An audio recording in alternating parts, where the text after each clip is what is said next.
Oh iya, bagaimana kabarmu hari ini? Baik? Sebenarnya saya kurang baik, Ibu. Kalau Ibu tidak salah, kamu Nadine kan mahasiswa akademik keperawatan? Oh, Ibu bisa tahu nama saya? Iya, Ibu tahu, apalagi Ibu sering mendengar namamu dibicarakan sama teman-temanmu karena kamu terkenal pandai. Ibu bisa aja. Oh iya, tadi Nadine mengatakan bahwa Nadine merasa kurang baik. Memangnya kurang baik bagaimana? Sebenarnya saya ingin bercerita, tetapi saya bingung harus bercerita dari mana, Bu. Baiklah, sebelum Nadine memulai dengan masalahnya, apakah Nadine sudah pernah melakukan konsultasi sebelumnya? Belum pernah, Bu. Baiklah, Ibu akan menjelaskan dulu apa itu proses konseling. Jadi, proses konseling adalah suatu layanan secara profesional dalam bentuk tatap muka yang diberikan oleh konselor kepada konseli untuk membantu konseli agar mampu memecahkan masalah atau problem yang sedang dihadapi. Di dalam proses konseling tersebut, ada asas-asas yang perlu dipatuhi. Yang pertama yaitu asas kerahasiaan. Jadi, tidak perlu khawatir untuk terbuka dan menceritakan permasalahan Nadine kepada ibu. Karena yang pertama masalah ini karena konseli dan monitor. Dan jika ada orang lain yang tahu tentang masalah ini, pastinya harus ada persetujuan dari Nadine dulu. Jadi, Nadine tidak takut ya. Yang kedua, asas sukarelaan. Jadi, sukarela menceritakan masalahnya kepada ibu tanpa ada paksaan dan tekanan. Yang ketiga yaitu asas keterbukaan.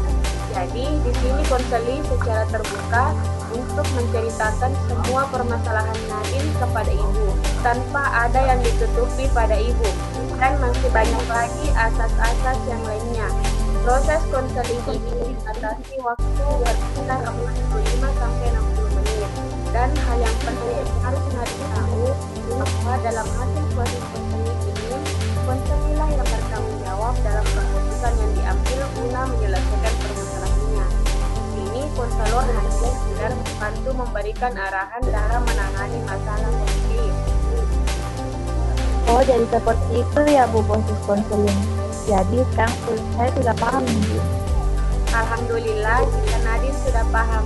Nadine bisa ceritakan kepada ibu tentang masalah yang dihadapi saat ini?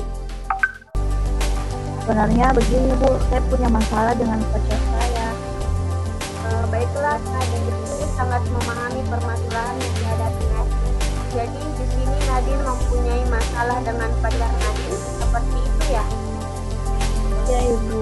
Baiklah, Nadine bisa ceritakan masalah yang dihadapi Nadine tentang pacar Nadine tersebut.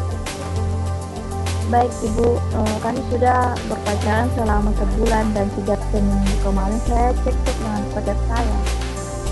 Iya, teruskan ceritanya Nadine.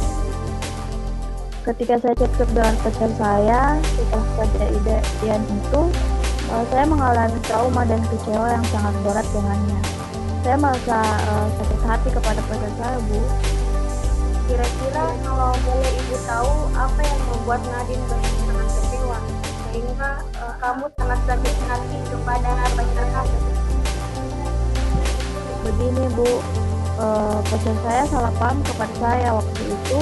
Saya meminta izin kepada dia untuk keluar, untuk mengerjakan tugas bersama teman saya. Dan dia pun mengizinkannya, namun tanpa sepengetahuan saya, ternyata dia mengikuti saya. Dan dia melihat saya mengerjakan tugas dengan teman pria saya, hingga dia pun salah paham terhadap saya. Keesokan harinya dia mendatangi saya dan kami pun cekcok sampai dia berani main tangan kepada saya. Dan itu membuat saya sangat shock atas perlakuannya dan membuat saya sangat kecewa kepada dia. Sejak kejadian itu, kehidupan saya sangat berubah drastis, tanpa arah dan tujuan. Saya menjalani hari-hari dengan kebingungan dan kehampaan. Kenapa hidup ini terasa berat bagi saya? Nadine mengatakan hidup Nadine terasa berat. Bisakah Nadine menjelaskan artinya di perkataan itu? Iya, Bu, saya merasa masalah ini menjadi beban bagi saya. Hingga sekarang saya ingin sendiri dan lebih memiliki dari orang yang diam. Saya berpikir saya sudah tidak memiliki tujuan hidup lagi. Alasan apa yang membuat Nadine beranggapan seperti itu? Karena orang yang sangat saya cintai mengecewakan saya, Bu. Hal itu yang membuat saya trauma hingga saya memilih untuk mengakhiri hidup saya. Alasan apa yang membuat Nadine memilih untuk mengakhiri hidup? Karena menurut saya, Bu, dengan mengakhiri hidup saya tidak akan lagi merasa sakit hati, putus asa, putus harapan, dan tekanan. Ini juga, Bu, saya mau tahu apakah oleh dapat saran mereka sudah kehilangan keluarga saya, saudara saya, Bu. Nampaknya Nadine mempunyai pemikiran bahwa jika Nadine mengakhiri hidup maka akan membuat Nadine merasa lebih baik. Iya, Ibu, saya tidak ingin lagi merasakan sakit hati karena sakit hati itu menyebabkan saya depresi. Baiklah, terus apa yang Nadine inginkan dalam proses konseling ini? Saya ingin menyelesaikan masalah ini, Bu. Apakah saya salah jika saya berpikir bahwa memilih mengakhiri hidup dapat menyelesaikan masalah saya? Saya bingung, Bu.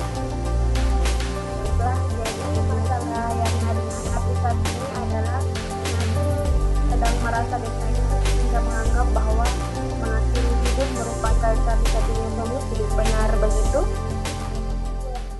Ya, Bu, benar.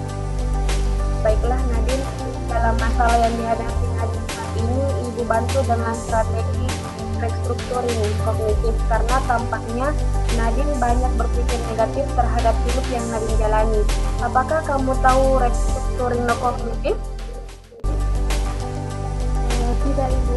Restrukturing kognitif itu adalah Nadine belajar mengubah pikiran negatif menjadi positif. Contohnya, Nadine berpikir bahwa mengakhiri hidup adalah cara untuk lepas dari masalah Nadine saat ini. Pikiran tersebut harus dirubah karena mengakhiri hidup bukanlah sesuatu yang baik untuk dilakukan, apalagi untuk menyelesaikan masalah. Oh, jadi seperti itu ya, Bu, strategi restrukturisasi kognitif.